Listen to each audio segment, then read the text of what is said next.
So imagine this, a massive, booming American industry just slammed into a legislative brick wall.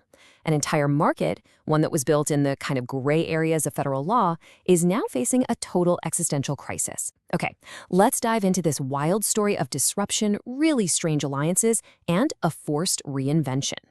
First, let's just talk about the scale we're dealing with. This number right here, $28.3 billion. That's the estimated value of the entire U.S. hemp industry. It's just an enormous market that felt like it popped up out of nowhere. And just like that, with the stroke of a pen, new federal legislation has started the clock. A huge, super profitable slice of that multi-billion-dollar industry is now on a one-year countdown to becoming, well, illegal contraband. So what does a disruption of this size actually look like? Well, the immediate impact is a radical, kind of forced pivot for an industry that had really become all about one specific type of product. This right here breaks down what the market looked like before the ban, and the key insight is pretty striking. You see, psychoactive products, we're talking about things like Delta-8 gummies and vapes, they'd grown to make up nearly half of the entire hemp economy. This one, high revenue and, let's be honest, legally shady category was overshadowing everything else. This timeline really just shows you the whiplash. In 2018, the Farm Bill makes industrial hemp legal, but it accidentally creates this massive loophole. Then, for the next few years, this multi-billion-dollar market for intoxicating products just explodes. And then, boom, November 2025, that loophole gets slammed shut, kicking off a one-year phase-out before the ban goes into full effect. So, how in the world did we get here? To really understand it, you have to go back to the very beginning, to the legal definition of hemp that started this whole chain reaction. You know, the funny thing is, the law's incredible specificity is exactly what created this whole situation. The 2018 Farm Bill defined legal hemp based only on its level of one single compound, Delta-9 THC, which is, the main psychoactive stuff in marijuana.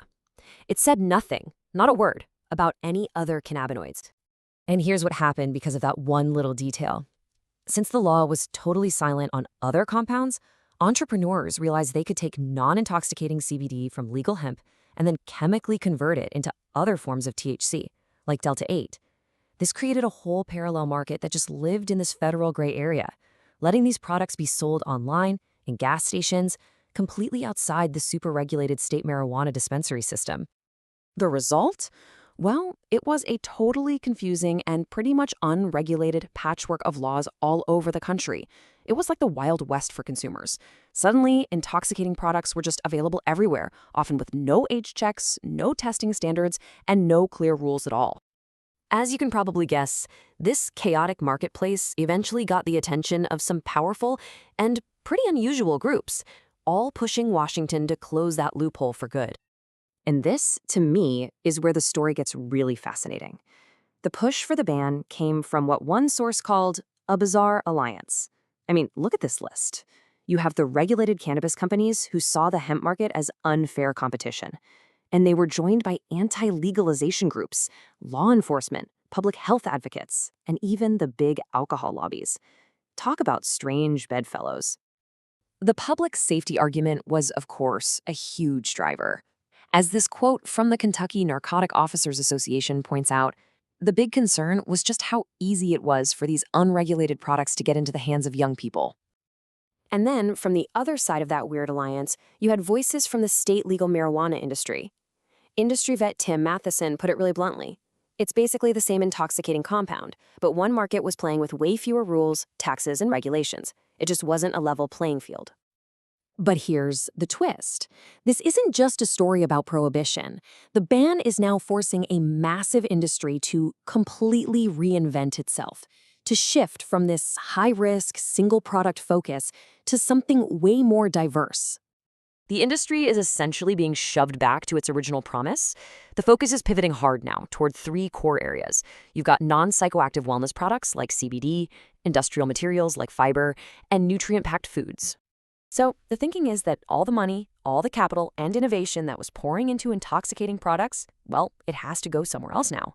And this forced investment is projected to just trigger explosive growth in these other, previously niche parts of the market.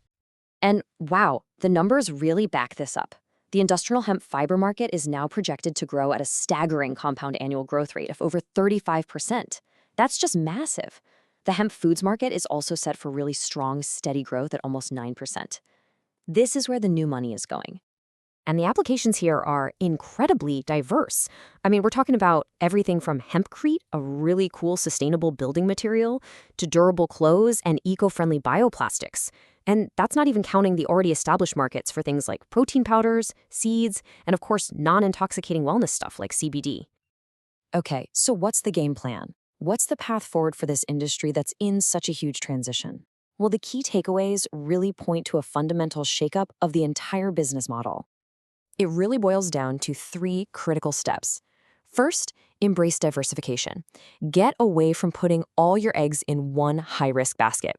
Second, you've got to invest in infrastructure. You actually need to build the supply chain to process all this new fiber and grain.